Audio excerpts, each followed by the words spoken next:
The moment Aria Whitmore stepped into the back seat of her own car, she felt something was wrong, but she couldn't explain why. It wasn't fear at first, just a quiet unease, like the air had shifted in a way she couldn't see.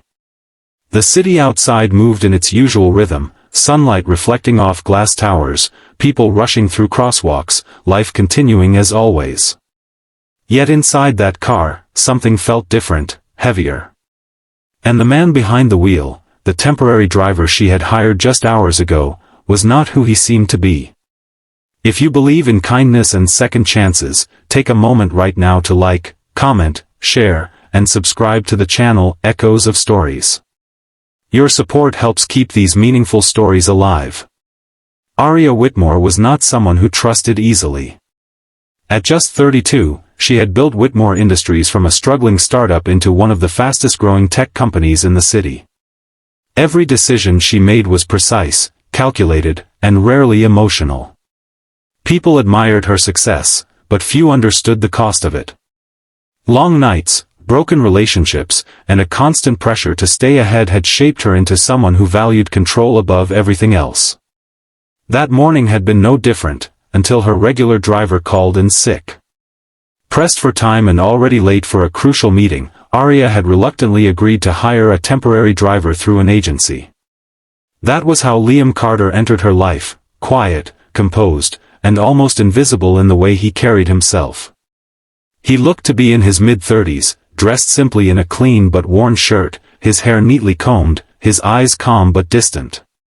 There was nothing extraordinary about him at first glance, and that was exactly why Aria hadn't given him much thought. The first hour of the drive passed in silence. Aria sat in the back seat, reviewing documents on her tablet, occasionally glancing at her phone. Liam focused on the road, his movements steady and precise.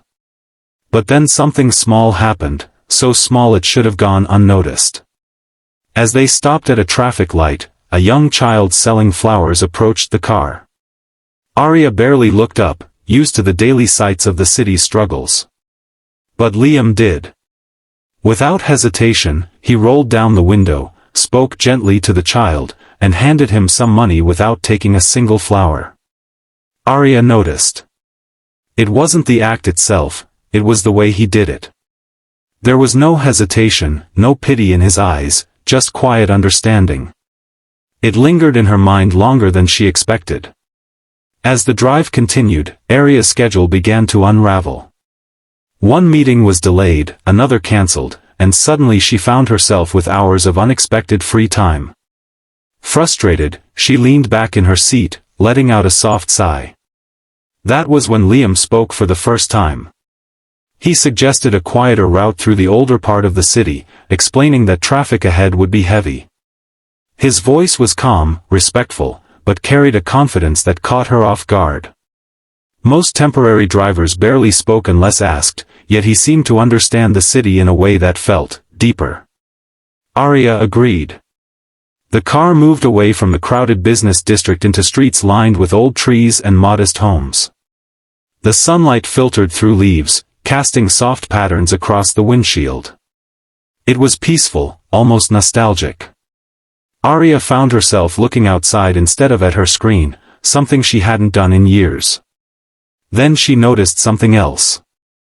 A small photo clipped near the dashboard, a young girl, around 6 or 7, smiling brightly, her eyes full of life. It stood out against the otherwise minimal interior. Aria's gaze lingered on it. Liam noticed in the mirror. He explained quietly that she was his daughter, Alina.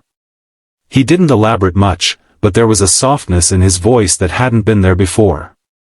Aria felt something shift inside her, a subtle crack in the walls she had built around herself. She asked a simple question about the girl, and for the first time, Liam allowed a glimpse into his world. He spoke about raising her alone, about balancing work and parenthood, about the small moments that made everything worth it. There was no self-pity in his words, only quiet strength. Aria listened. Hours passed, and something unexpected began to happen. The rigid, controlled CEO found herself asking more questions. Not about business or strategy, but about life. About struggle. About hope. Liam answered honestly, never overstepping, never trying to impress. And somehow, that honesty carried more weight than anything she was used to. But the turning point came when they stopped near a modest school. Liam asked for a brief moment. Curious, Arya watched as he stepped out of the car and walked toward the gate. A small group of children was leaving, laughter filling the air. Then she saw her, the girl from the photo. Alina ran toward him with pure joy, throwing her arms around him. Liam knelt down, embracing her like she was his entire world. Something inside Arya broke open. It wasn't dramatic, not visible from the outside, but deep within her, something shifted. She had spent years chasing success, building an empire, proving her worth to a world that demanded perfection. Yet here, in front of her, was a man with far less, and somehow, he seemed more complete. When Liam returned to the car, there was a quiet apology in his eyes, but Arya shook her head. For the first time in a long while, she wasn't thinking about time or efficiency. She was thinking about meaning. And then came the moment that changed everything. As they resumed the drive, Arya's phone rang. It was a board member, speaking urgently about a major issue, one that could cost the company millions. Arya listened carefully, her expression tightening. Then she began to respond, her voice sharp, controlled, commanding. Liam listened silently. But something in the conversation made his eyes shift. When the call ended, there was a pause, a heavy silence that filled the car. Then Liam spoke again, carefully, respectfully, but with a depth that caught Arya completely off guard. He pointed out a flaw in the strategy she had just discussed. Not casually, not arrogantly, but with clarity, precision, and insight that no ordinary driver should have. Arya froze. She asked him to repeat himself. He did. And as he spoke, breaking down the problem and offering an alternative solution, Arya felt a chill run through her. This wasn't guesswork. This was expertise.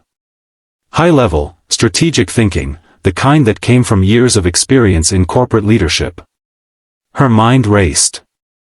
She began asking questions, specific ones, testing him, pushing him.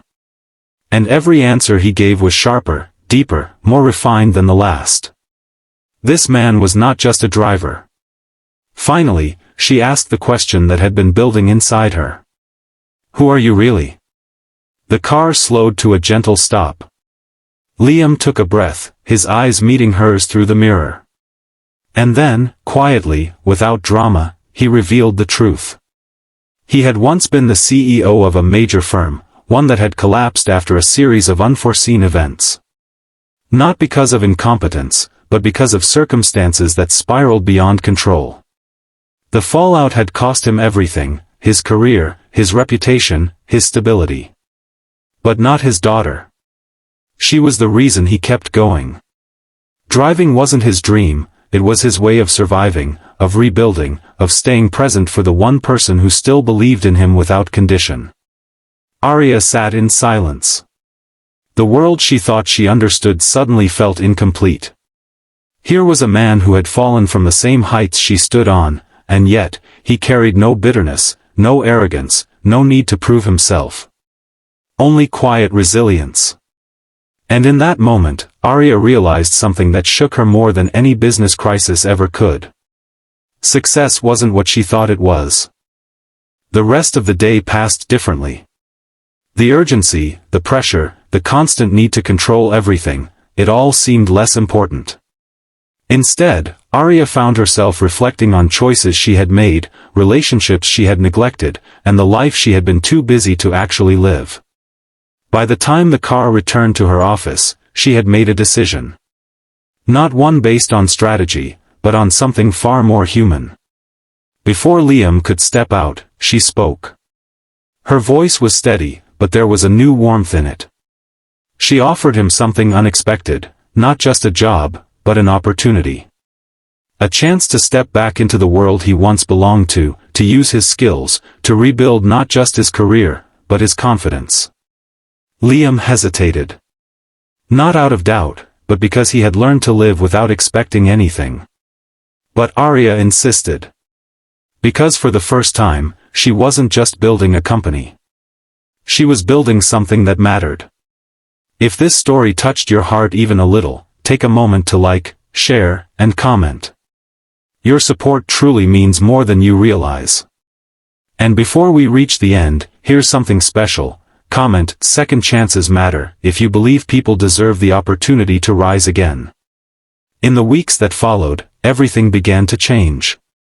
Liam stepped into his new role slowly, carefully, proving himself not through words, but through action. His insight strengthened the company, his leadership inspired others, and his presence brought a quiet balance that Arya hadn't realized was missing. But more importantly, Arya changed. She started noticing the small things, the moments that didn't show up on reports or profit charts.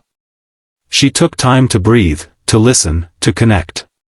And somewhere along the way, she rediscovered a part of herself she thought she had lost. All because of a man she had once seen as only a driver. The truth was, he had been so much more all along.